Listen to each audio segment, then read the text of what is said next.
Christ sacrificed himself for us, January 3rd.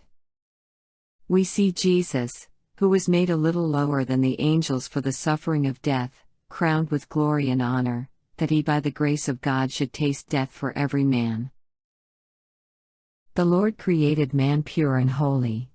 But Satan led him astray, perverting his principles and corrupting his mind, turning his thoughts into a wrong channel. His purpose was to make the world wholly corrupt.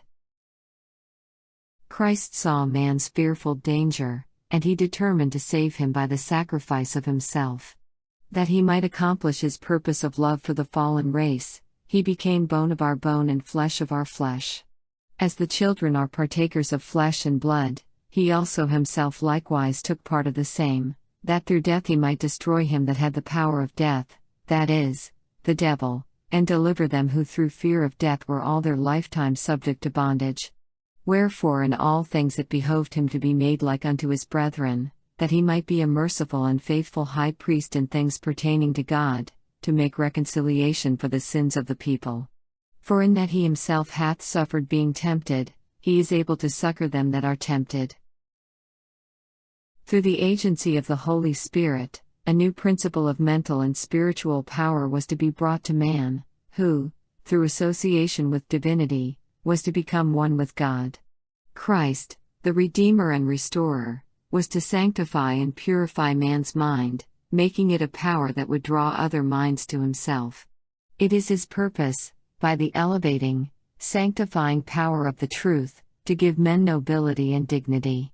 He desires his children to reveal his character, to exert his influence, that other minds may be drawn into harmony with his mind. Christ might, because of our guilt, have moved far away from us.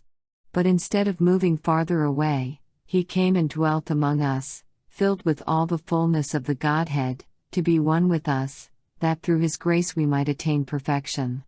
By a death of shame and suffering he paid our ransom. From the highest excellency he came, his divinity clothed with humanity, descending step by step to the lowest depths of humiliation. No line can measure the depth of his love.